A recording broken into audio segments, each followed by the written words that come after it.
Alors dans cette vidéo, je vais parler de certains éléments essentiels du chapitre 5. Donc le diagramme de communication, c'est une variante du diagramme de séquence. Les deux permettent de montrer les objets et les messages échangés entre les objets. Seulement le diagramme de séquence, il est plutôt temporel, donc on voit plutôt les messages envoyés et reçus sur la ligne de vie. On peut même voir certains objets détruits dans le diagramme de séquence.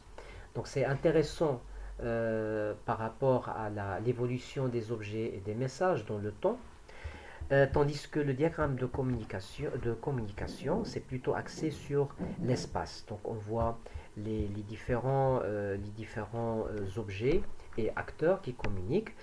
Euh, on voit l'ordre des messages grâce à ces chiffres-là, donc grâce à ce qu'on appelle les séquences. Et puis, ça permettra de détecter les objets qui sont les plus sollicités, c'est-à-dire les objets qui envoient et qui reçoivent le plus de messages. Ces objets-là peuvent, au niveau de la programmation, être de type objet serveur, car ils sont très sollicités. Dans cet exemple, le client demande le devis du commercial. Le commercial va chercher le prix du produit, il va calculer le pourcentage de ristourne, la partie qui va être déduite du montant selon la catégorie du client. Ensuite, le devis final va être envoyé au client.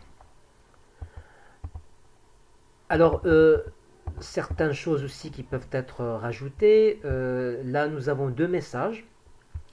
Demande donc de calcul de stock d'un certain produit, puis la valeur du stock calculé va être envoyée au gérant. On peut fusionner les deux messages dans un seul, comme vous voyez ici dans cet exemple. Donc nous allons stocker donc la valeur de cette opération dans valeur stock. Nous pouvons aussi rajouter des conditions, comme vous le voyez ici. Alors lorsque la quantité est inférieure au seuil critique, eh bien, on va demander le réapprovisionnement emmagasinier.